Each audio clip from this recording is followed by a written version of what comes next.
Hey everybody, welcome to this episode of the Love Procurement Podcast. My name is Philip Ideson, and I'll be your host for this conversation.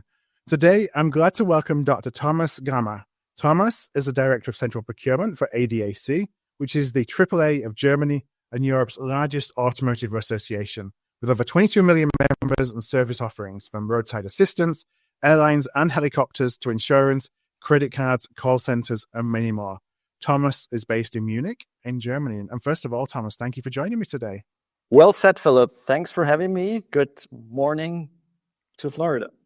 Well, let's start just to learn a little bit more about your background. And just if you could share a little bit about your professional experience. And I think that entrepreneurship is something that's run through your experience. I'd love to learn a little bit more about that as well. Okay. So I'm Thomas. I'm 49 years old. I'm in procurement now for 25 years. So you could I take this topic serious. And maybe my career is indeed a bit out of the ordinary because I don't have this pure procurement trajectory. I spent a few years in research as I wrote my PhD thesis on the use and design of online reverse auctions in procurement. Less from a tech perspective, more from a game theory perspective. I spent a few years in consulting and with an outsourcing provider. I spent a few years as a buyer. Yeah. And now a few years in different CPO roles. And also, as you mentioned it, I also had a couple of years working as an entrepreneur because together with my PhD supervisor and friend, Lutz Kaufmann, who, from WHU in Germany, we founded our own little consulting company focusing mainly on strategy, execution, and procurement. And I was the MD for this company. And to be honest, we had great, sunny, and successful times for many years. But we also had very dark moments and very unsuccessful times, without boring you with details, during the Great Recession in 2009. And now sometimes make the joke that some parts of my MBA study I actually learned during this Great Recession time. Yeah. But long story short, so insightful, interesting, sometimes painful, and a steep learning curve that I had. And so I met procurement from a lot of different angles. Mm-hmm. And I don't look back in anger, but now it helps me actually to understand some basic business principles better than before. Yeah. And I also know where money comes from. Yeah. If you have an own team on your payroll, you need to satisfy your customers, you need to pay wages and so on. So it was an insightful learning, but it helped me to gain some street credibility if I now talk to C-level people. Yeah. Do you feel that experience and being a small business yourself, influenced the way that you work with suppliers, or that you try and set out, the way that you manage supplier relationships, having been, really had that experience of I'm sure, working with larger companies when you were a small business owner? I think to a certain extent, yes. Because, in my job, I was selling procurement. Yeah. So I was sitting next to procurement people selling procurement topics. I think in one way it changed the way I think about doing business. Ever since I'm trying to approach suppliers to say, please help me to squeeze out costs for things I don't need. I always trying to stay fair to say, look, I want you to earn a margin because I want you to stay in business, but I'm not willing to pay extra premiums for things that other people get for lower prices. So please don't mess with me in this sense. And I'm willing to pay for better service. That's just fine. But I'm not saying I want everything for half the money. Yeah. but it's saying, let's just detect where I'm adding problems or extra work to your operations, which actually reflects in higher invoices for me and my teammates. Yeah. And maybe that's something that I have experienced in a different way if you work to people that have a different upbringing business-wise. So I don't consider it better or worse, but it's something that it's in me to say, hey, let's survive both of us. And how can we take out cost as opposed to just taking out margin?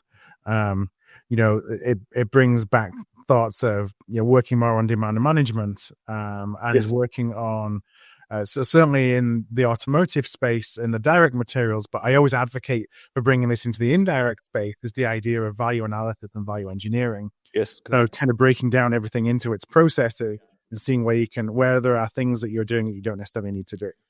And I do acknowledge that it's a different animal if you're working in an environment with a better maturity as opposed to, I don't know, low maturity or more commoditized project. So yes, there is a difference, but to me, the mindset is important. And that's also the mindset that I'm trying to share with my team to say, hey, let's be picky and pushy with regards to what am I paying for. The margin should remain stable. Yeah. Stable in a market range, we say that's acceptable. And my experience is sometimes that's more exhausting, more complicated than just saying, hey, I want a 20% discount. So that's a longer shot. Do you feel, because I often have this debate, is it procurement, or does procurement have a responsibility to protect the margin of our suppliers? Because I think, you can come from one upbringing, which is, I'm just going to use the leverage of the market, or I'm going to use the leverage of the size of my organization in the market to, to use that to get to the lowest possible price. But that might not be a price which is responsible for a supplier to deliver at. And, you can say on one hand, they didn't have to agree to that price. But on the other hand, sometimes they do if they want to maintain that business for other reasons. So do we have a responsibility to try and protect suppliers against doing things which is not responsible for them to do? I'm struggling with that quote, to be honest, because I think responsibility is a big word for this, because my responsibility is to support the business of my institution and to make us successful and remain successful. So to me, it's not a yes or no. There is certain responsibility of at least making the supply market understand what's important to us and ensure that they have an appropriate offer. That's my responsibility, to be fair and transparent. That does not mean that I share everything, but they should know why I opted for another service or another company or another team. And again, this is a mindset thing. I'm always asking my team, they're doing this just to give feedback. Mm-hmm. And so long answer to a short question. I think it's the responsibility to stay fair and focused and give feedback, that everyone in this game has the opportunity to learn something. Yeah. But, if some business models vanish and disappear, no, I would not call this my responsibility if some business models are now erasing or erase themselves from the planet. Right. Yeah. So we want to talk today about advocating for procurement and really being active in advocating for procurement and the role of procurement. And I know in preparation for the conversation today, you talked a little bit about the time that you were spending campaigning for procurement. Can you talk a little bit about what that means? First of all, thank you for using this phrase, because I'm not sure if it's appropriate to use these politic phrases also in procurement, but to me at least, it's a kind of a match. Mm-hmm. I think it's important to understand for the context that all of my appointments so far, both in consulting and as a CPO, have been with companies that had a huge appetite to transform procurement from a more transactional service department to an actual value driver. And I think that's a different game as opposed to if you are in a high-end, high-maturity, automotive, whatsoever institution where you're on another S curve of you've already kind of got trajectory.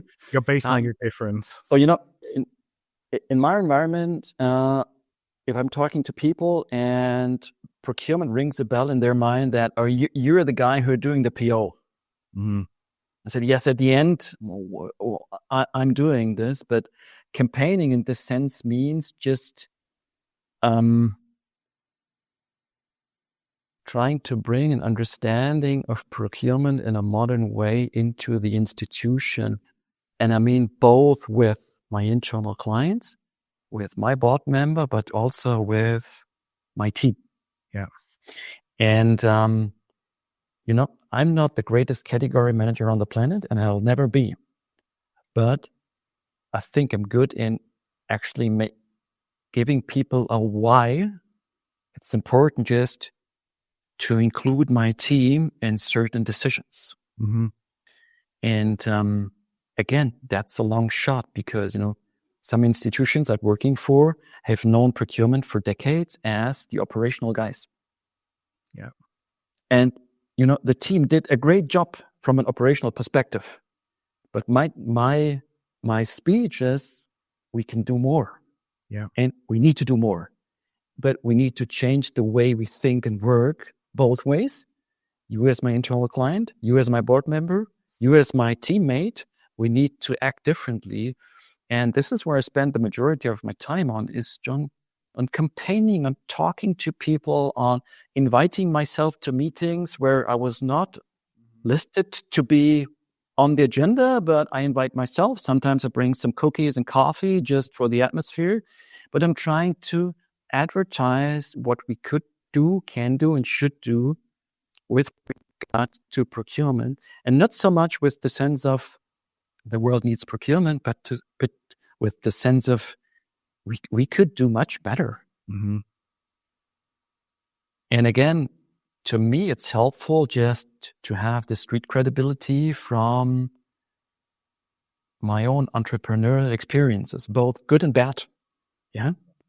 And this is sometimes difficult to understand if you come, or if your environment is completely, or the setup is completely operational.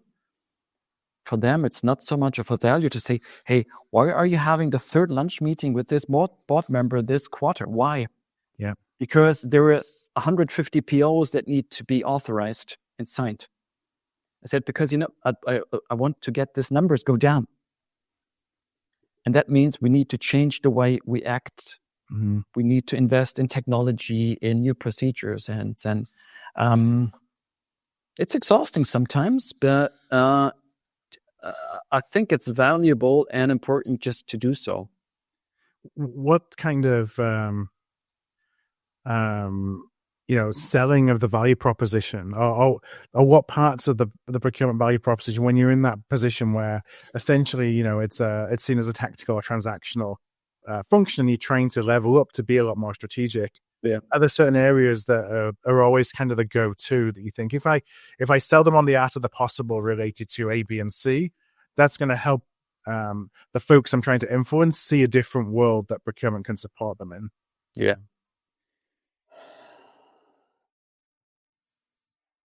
To me, this is heavily relating on the business model that you're working in, because to me, it's a different story if you're working in fast-moving consumer goods where time is key, or if you're working in pharmaceuticals where quality is key, or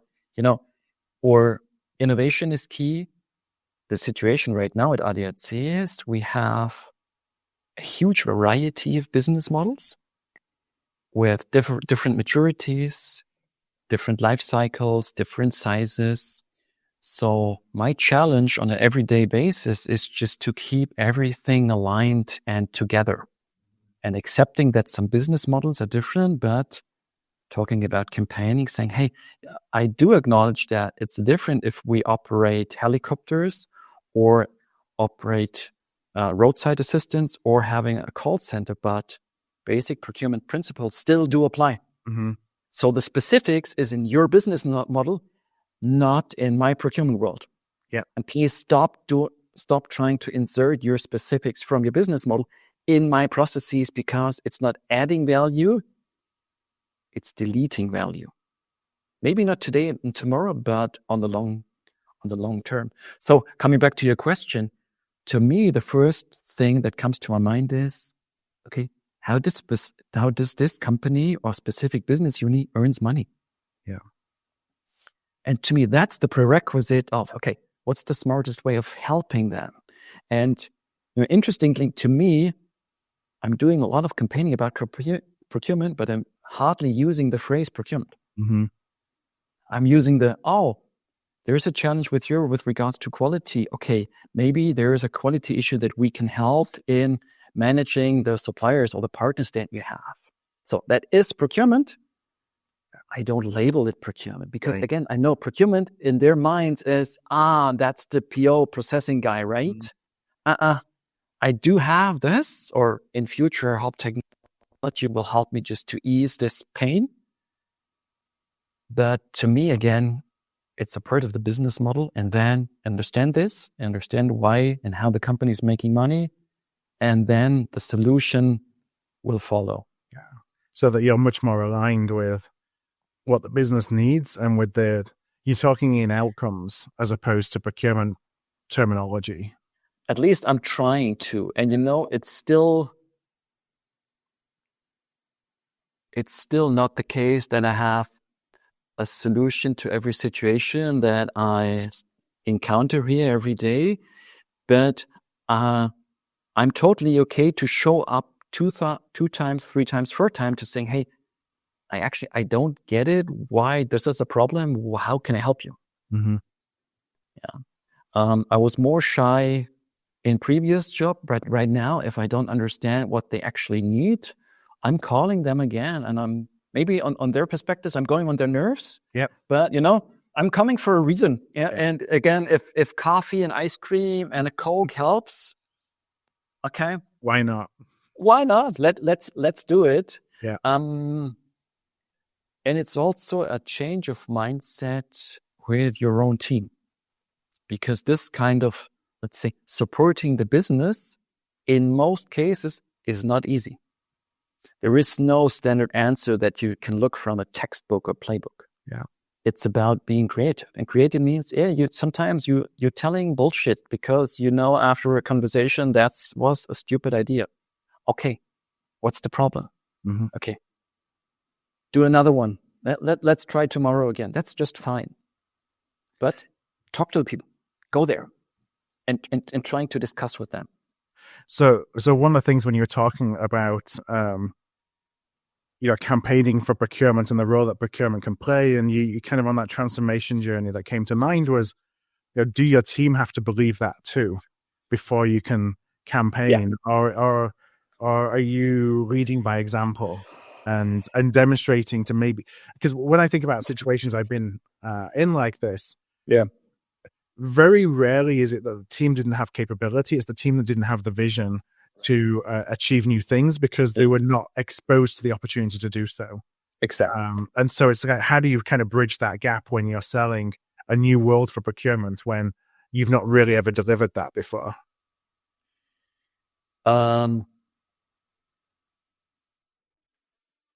Not sure if this is the perfect way, but at least it worked for me. You need to push the topic from both angles. So I'm trying to make campaigning towards my internal clients to say, hey, we can do better. We want to do better.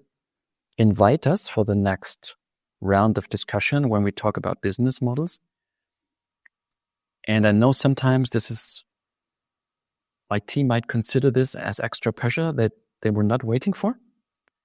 On the other hand side, I'm also trying to encourage and engage my team and saying, hey, I'm not expecting perfect solution on day one, but I'm expecting that you go out and discuss with them. You don't need to be perfect. I accept when we got some complaints about things we did wrong. That's perfectly fine. I do not accept that you just stay in your office and trying to solve the world and the problem of your business out of your office. Yeah. Go out there. So I'm pushing them. Sometimes I'm pushing them a bit too far. I know, then you need to turn back. But at the end, they need confidence. They need the back that they can go out there and fight for the topics that, and again, they were great procurement people, but they never learned actually to discuss and to say no in a friendly way, or to say, this is a good option. I have two better ones. Let's consider this. Or at least I'm only leaving when you have considered these. If you opt for anything else, I'm fine, but it's my job just to offer options. Yeah. They're shy.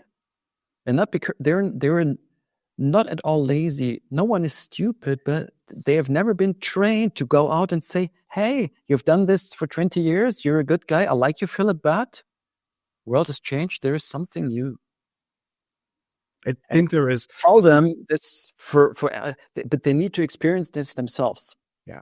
There's often a fear of rejection, I think, isn't there? Especially when you're coming from a place where you have only done tactical and transactional activities. Oftentimes it's because, that's kind of the perception that the business stakeholders have of the role that procurement can play, and it's never been challenged. And so there's perhaps a lack of confidence in being able to push back, or in offering options, or in kind of trying to step up, and also some vulnerability that's needed as well, which I think is hard because of that fear of rejection. And when I was starting here at ADAC, I had many conversations about, that's a nice thought, but top management doesn't want this to happen. Mm-hmm. Okay. Well, okay, understood. And then I called this specific person. I said, hey, can I show up for a meeting? My understanding was that you have a problem if we change this, or you want to have this. Just help me to understand, because, I'm the new kid on the block. Just help me out because I want to do a better job. And often it wasn't such a problem, or it was a misunderstanding, or it was something that his predecessor had decided, and he wasn't even aware that out of his office, this message has been sent. Mm-hmm. And I'm trying to encourage my people to say, hey, ask them why. And be painful in this particular sense. Be friendly, but painful. And not because we want to have all tick box in, that's the best procurement project, but about, hey, it's our coming back to what you mentioned about responsibility. It's our responsibility to ensure that our board member, our internal clients, made a conscious decision and had the choice from different options. Mm-hmm. That's our job. Yeah. And that's a long shot, because people have been trained in different ways. And I feel sorry for them sometimes, because I know and I learn now they have so much interesting ideas and creative ideas in mind, but they never actually spoke about them. Right.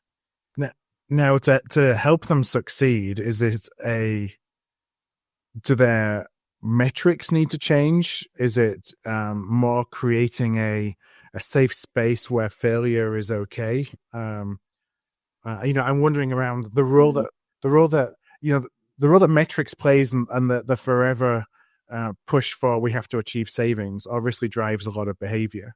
And I'm wondering if it's possible still with that sole savings focus to be vulnerable, to pursue different paths, as opposed to going for, I use air quotes, the easy option of let's try and get a few percent in cost savings and move on to the next thing, which is very transactional.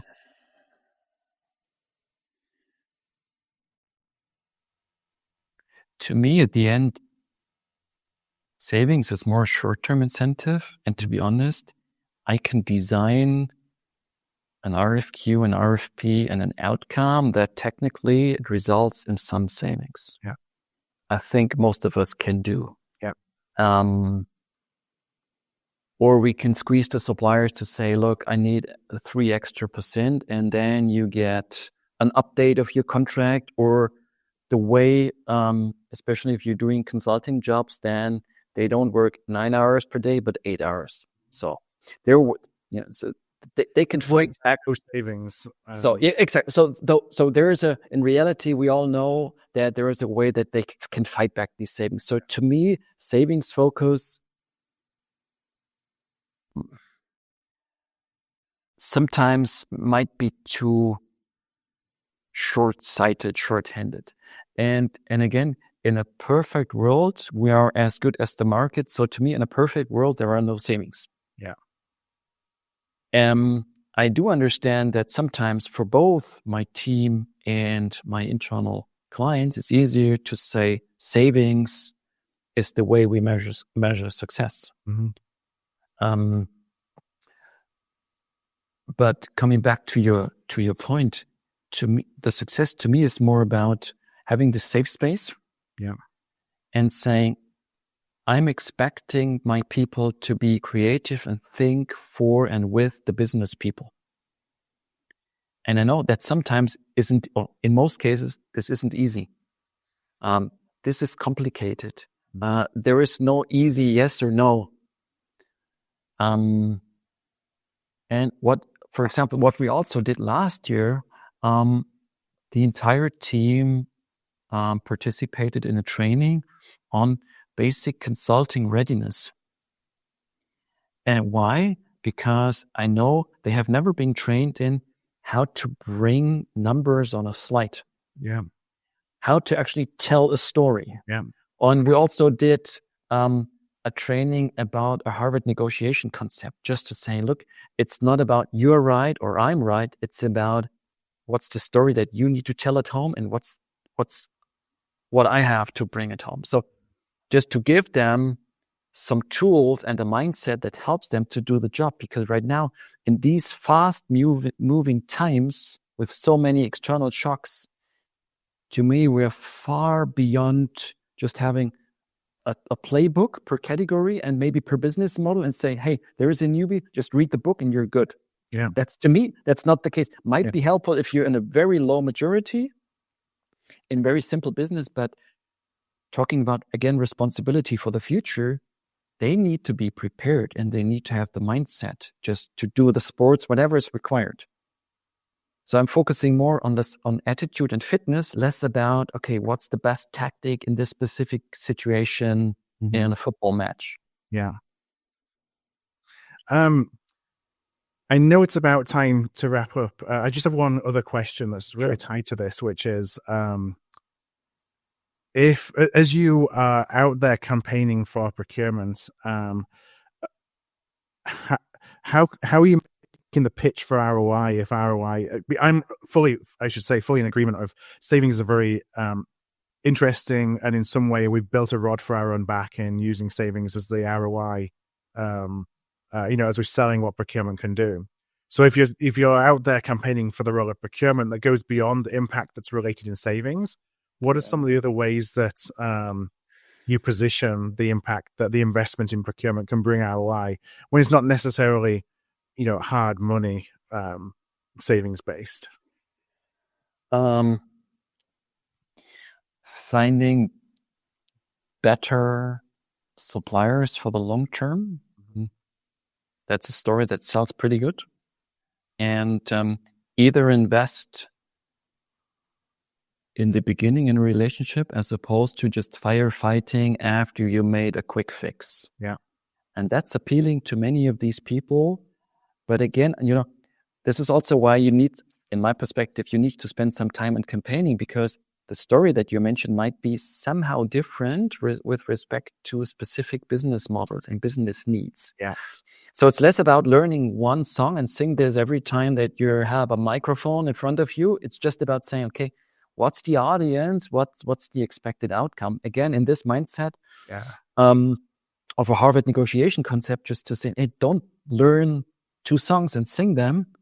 learn what the audience needs to say, hey, this was a great evening. Mm-hmm. But in most cases, coming back to your question, is about get more bang for the buck. Huh? Yeah. And have stability afterwards, and invest some time in a good process, as opposed to, as I mentioned, in firefighting. Yeah, it's like understanding the whole realm of value drivers that procurement have, and understanding when to pitch each one of them based on the specific situation of the company, down to the stakeholder, down to the project. Just to be fair, of course, in many situations, it's just pure savings. Yes, it is. But it's not only savings. And we need to stay flexible in mind with regards to this. And long story short, a narrow focus to savings might be good for today and tomorrow, but on a long, medium perspective, it ain't that simple. Well, Thomas, let's leave it there. I want to thank you so much for joining me on the Love Procurement podcast today. I know there's a number of different strands there that we could have probably dug a little bit deeper into, but I really appreciate you sharing your perspective on really the campaigning that we need to do every day to help. I always think it's we can't blame, we can't point fingers at other people in the organization if they don't understand what procurement can do. It's on us for us to be able to paint the picture of what we can do and the value we can, and then demonstrate it. This is something I don't accept. I accept that I expect that people need to try hard. Mm-hmm. And of course, sometimes other people also have their perspectives, but we need to start with ourselves. Yeah. Well, because otherwise it's too easy. Sorry. No, if people would like to reach out, having watched the video, listened to the podcast, where would be the easiest place for them to find you?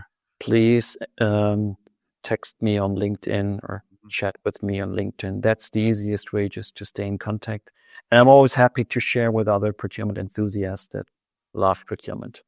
Perfect. Well, we shall make sure that we put a link, I think, in the show notes for your LinkedIn profile. But one last time to wrap up. Thanks for joining me, Thomas, and I'm sure we'll talk again soon.